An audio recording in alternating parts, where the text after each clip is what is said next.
பார்த்தது, அவர்களுக்கு உறுதுணையாக இருந்த கட்சி. அதுவரை தமிழ்நாட்டு உரிமைகள் எல்லாம் போகக்கூடிய நிலையில் தேசிய கட்சிகள் எல்லாம் வேடிக்கை பார்க்கிறாங்க. அவர்களால் எந்த பிரயோஜனமும் இல்லை என்பதனால் தான் 2 தேசிய கட்சிகளுக்கு ஆதரவு இல்லை என்ற நிலையில் தான் அதிமுக இந்த தேர்தல் களத்தை கண்டாங்க. எங்களை பொறுத்த வரைக்கும் பல்வேறு வெற்றிகளையும் சந்திச்சிருக்கும், தோல்விகளையும் சந்திச்சிருக்கும்.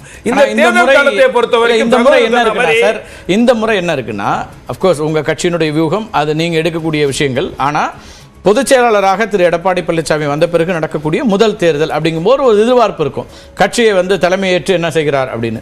இன்னொன்று, கடந்த சட்டமன்ற தேர்தலுக்கு பிறகும் அதுக்கு முன்னாடியிலிருந்தும் 19 திரு ஓ பன்னீர்செல்வம் உள்ளிட்டவர்களாக வைக்கக்கூடிய விமர்சனங்கிறது தொடர் தோல்விகளை கட்சி சந்தித்துக் கொண்டிருக்கிறது அப்படின்னு. அப்போ இந்த முறை வெற்றி அப்படிங்கிறது கொஞ்சம் முக்கியமானதாக நீங்கள் பார்க்கலையா? மாற்று கருத்தில் வெற்றி முக்கியமாக தான் பார்த்தோம். அதற்காக அரசியல் களத்தில் திமுக 2011 21 வரைக்கும் 11 தேர்தல்களை தோற்று போயிருக்கிறாங்க. டெபாசிட் கூட ஒரு தொகுதியில் இழந்திருக்காங்க. அப்புறம் மாறி நிலை வரல. அதனால இக்கட்டான சூழல், அம்மாவுடைய மறைவுக்கு பிறகு ஒரு கட்சியை நிலைநிறுத்துறது, துரோகிகள்லாம் கட்சியை கைப்பற்றி இருக்கிறாரு, கட்சி அவர் பின்னால் இருக்குன்னு சொல்லி இருக்கிறாரு, சின்னம் அவர்கிட்ட இருக்கு, எல்லாம் இருக்கு, மக்கள் இருக்காங்களான்னு தொடர்ச்சியா அவங்க விமர்சனங்கள் வச்சுட்டு. நல்ல கேள்வி சார். ஆனா அந்த கேள்வி இப்ப வருமா? நிச்சயமா வரும் தான். ஆனா இந்த தேர்தலை பொறுத்த வரைக்கும் தமிழ்நாட்டிலே இந்த வெற்றி ஏதோ திமுகவுக்கு ஆதரவான வெற்றி என்று நீங்க தயவு செய்து நினைச்சிடாதீங்க. இந்த தேர்தல் மக்கள் தமிழ்நாட்டை பொறுத்த வரைக்கும் ராகுல் அளிச்சிருக்காங்க. அவங்க கூட்டணிக்கு தான் வாக்களிச்சிருக்காங்க. அவங்க பார்த்தது ராகுல் மோடி இந்த 2 பிம்பங்களை தான் பார்த்தாங்களே தவிர ஸ்டாலினா எடப்பாடியாரான்னு பார்க்கவே இல்லை. அப்படின்னா இந்தியா முழுக்க காங்கிரஸ் 250. தமிழ்நாட்டில் நான் கதையை சொல்றேன், தமிழ்நாட்டில் ஸ்வீப் பண்ணது காரணமே சார் 2019 ஒன்னும் சொல்ல போனா 2019 அதிமுக கிடைச்ச ஓட்டுகள் 18%, இப்பொழுது 25% கிடைச்சிருக்கு சார். பிஜேபி கூட்டணி இல்லாமல் 25% ஓட்டு வாங்கியிருக்கோம் சார் இப்பைக்கு வரைக்கும். 20% அதிமுக நீங்க இதையும் தேமுதிக சேருங்க, 21% அதிமுகவுடைய வாக்குகள் வாங்குனீங்களா? எது திமுக பாஜக சார், நாங்க பிஜேபி எதிர்த்து ஒரு பலம் வாய்ந்த ஒரு கட்சியை எதிர்த்து நாங்கள் நிக்கிறோம். நீங்க ரெண்டும் சேர்த்து 25% ஓட்டு வாங்கியிருக்கோம் சார். சார் அதிமுக தற்போதைய 20%, 20.46 சார். இது தேர்தல் ஆணையத்தினுடைய எண்ணிக்கை 20.46. தேமுதிகவுடைய வாக்குகள் 2.87 சார். ரெண்டுத்தையும் ஆட் பண்ணீங்கன்னா ஒரு 23.2 கிட்டத்தட்ட வரலாம். சரி, 24. 19 உள்ள 30% தான் சொல்லணும், பாஜகவை ஆட் பண்ணி தான் சொல்லணும் சார். அதாவது பாரு, நான் மீண்டும் நான் சொல்ல விரும்புது, இந்த தேர்தல் மக்கள் என்ன சிறுபான்மை மக்கள் நீங்க இந்த முறை எதிர்பார்த்த ஓட்டுகள் அதிமுக கிடைக்குன்னு ஓட்டுகள், அதனால எதிர்பார்த்த ஓட்டுகள் கிடைக்கலங்கிறதுல மாற்று கருத்துல. காரணம் என்னன்னா அந்த இடத்துல தான் டெசிஷன் மேக்கிங்ல தப்பாயிடுச்சான்னு கேட்கிறேன். ஏன்னா நாங்க பிஜேபி கூட்டணியை விட்டுட்டு வெளியில வந்தா சிறுபான்மை வாக்குகள் வரும், கட்சிகள் திமுக கூட்டணியிலேருந்து வருவாங்க அப்படிங்கிற கணக்குகள் இங்க சரியா வரலையா அப்படிங்கிற கேள்வி வருது. வரலன்னு கூட சொல்லலாம். ஏன்னா சிறுபான்மை மக்கள் ஓட்டுகள் வரும்போது சிறுபான்மை மக்கள் பார்த்தது ராகுலை பார்த்தாங்க. சரி, மோடி எப்படியாவது வந்துவிடக் கூடாது என்பதில் அவர்கள் கண்ணும் கருத்தமா இருந்து அவர் ராகுலை பார்த்து ஓட்டு போட்டாங்க. அதனால அதிமுக கிடையாது. ஆனால் இந்த நீங்க சொல்லக்கூடியது அப்படியே சிறுபான்மை மக்களுடைய வாக்குகள் 12% மொத்தமா அப்படியே 15% மொத்தமா திமுக கூட்டணிக்கு போயிடுச்சு. மொத்தமா போயிடுச்சுன்னு சொல்ல முடியாது சார். ஒரு 3% இல்ல சார் வச்சுப்போம் சார். அப்படி வச்சுட்டா கூட 85% பெரும்பான்மை வாக்குகள் தானே. இப்ப எல்லா தொகுதிகளிலும் வெற்றினா பெரும்பான்மை மக்களுடைய வாக்குகளுடைய இல்லாம மட்டும் போயிடாது. அட்வான்டேஜ் சிறுபான்மை மக்களா இல்ல. நீங்க அதனால இது மட்டும் தான் வெற்றி அப்படின்னு எதை பொறுத்து பாக்குறீங்கன்னா தமிழ்நாட்டு மக்களுடைய மனநிலையை பொறுத்து தான் இருக்குங்கிறேன். தமிழ்நாட்டு மக்களுடைய மனநிலையே ராகுல்ங்கிற மனநிலையில் இருக்குது. அதை சார்ந்துதான் அவர்களுடைய மனநிலையை நீங்க மோடி எதிர்ப்பு. நான் பொதுவா பேசுற மோடி இந்த ஓட்டு திமுக கிடைச்ச ஓட்டா? நிச்சயமா நீங்க சொல்றீங்களா திமுக கிடைச்ச ஓட்டுன்னு சொல்றீங்க? இல்ல உங்களுடைய மனநிலை இப்ப என்ன ஜவஹர்லி என்ன ஆயிடுதுன்னா, ஜவஹர்லி இப்ப நீங்க வெற்றி பெற்ற 40 இடங்கள்லயும் கூட்டணியாக திமுக வெற்றி பெற்றிருக்கு. அதை வழி நடத்தியவர் முதலமைச்சர் மு.க. ஸ்டாலின். கூட்டணியில் இருக்கக்கூடிய ஒரு தலைவர் சொல்றாரு ரொம்ப இணக்கமா வந்ததுன்னு சொல்லி. அந்த வாக்குகள் அது அவருக்காக வரல, இவருக்காக வந்திருக்கு அப்படின்னு சொன்னீங்கன்னா உங்களுக்கு வந்த வாக்குகள் யாருக்காக வந்துச்சு? எங்களுக்கு வந்தது எங்களுடைய ரவீந்திரன் சொல்றாரு இந்த தேர்தல் வந்து பிரதமருக்கான தேர்தலா முதல்வருக்கான தேர்தலா?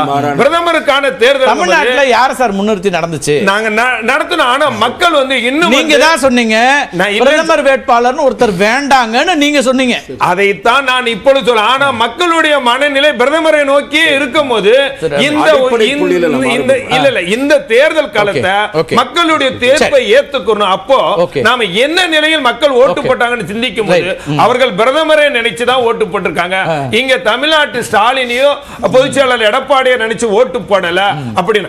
இப்போ நீங்க தமிழ்நாட்டுல இப்போ இந்த 3 வருஷம் ஒருவேளை இப்படி வச்சுக்கலாம், ஒருவேளை திமுக கூட்டணி எதிர்பார்த்த வெற்றி பெறல, இப்ப பாதி தான் வெற்றி பெற்றிருந்தா என்ன சொல்லிருப்பீங்க? 3 ஆண்டு கால ஆட்சியினுடைய இதெல்லாம் திரு மு க ஸ்டாலினுக்கான அதிருப்தியை பார்த்தீர்கள், அப்படிதான் வரும். ஆமா, இப்போக்கும் இருக்கு சார். தோல்வினா அவருக்கு, வெற்றினா ராகுல் காந்திக்கு. நான் என்ன சொல்றேன், இங்கே பொறுத்தவரைக்கும் ஒரு சாஃப்ட் கார்னர் ராகுல் மேல. ரமேஷ் குறுக்கிட விரும்புறார். அடுத்த விருந்தினர் ஒரு சிறிய குறுக்கீடு. அடிப்படையிலே வேலூர்ல கதிர் ஆனந்த் வெற்றி அப்படிங்கிறது அறிவிக்கப்பட்டிருக்கு. எஸ் சார், உறுதி செய்யப்பட்டிருக்கிறது. ஓகே, அடிப்படையிலேயே நான் அவரோட மாறுபடுறேன். திரு ராகுல் காந்தி அவர்களால் இங்கே திராவிட முன்னேற்ற கழக கூட்டணி வெற்றி பெற்றது என்றதில் நான் மாறுபடுகிறேன். அடிப்படையில் என்ன, அதற்கு நேர் மாறாகத்தான் நடந்திருக்கிறது.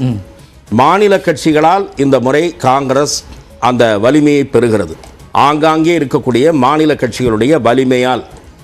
அதற்கு சரியான உதாரணம் சொல்ல வேண்டும் என்றால், திராவிட முன்னேற்ற கழகம் இங்கே எவ்வளவு வலிமையோடு இருக்கிறது, கட்டமைப்பு எவ்வளவு வலுவாக இருக்கிறது, அதெல்லாம் ஒரு பக்கம் இருக்கட்டும்.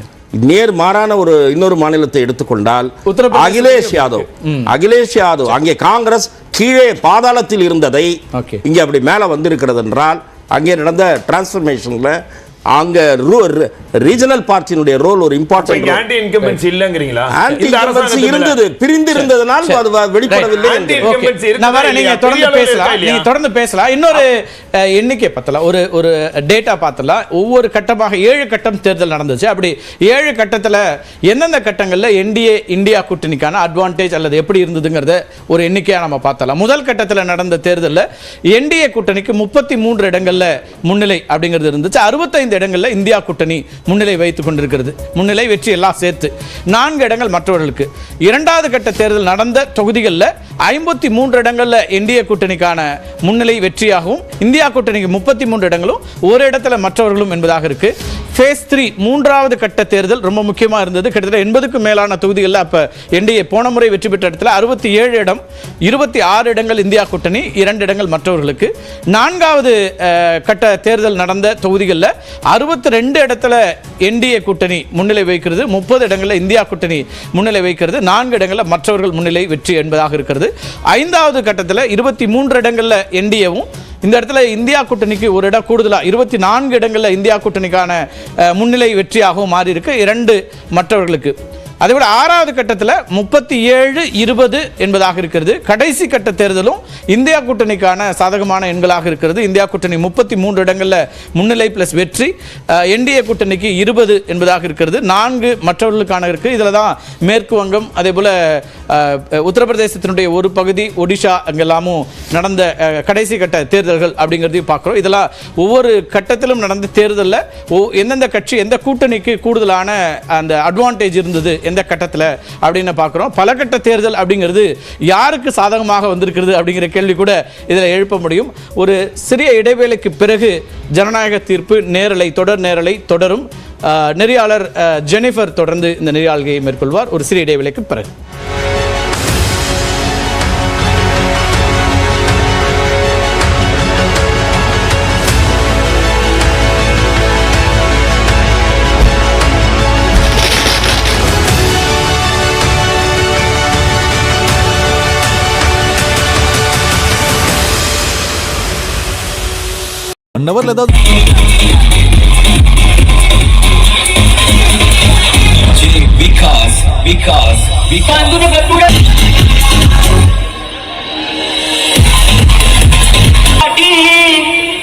आलो मी तुमच्यासाठी लई वर्षाला आता आपल्या पाण्यात हो दादा गाठी भेटी फोटो येणार बाई दादा या बाई थोडी भेटली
विकास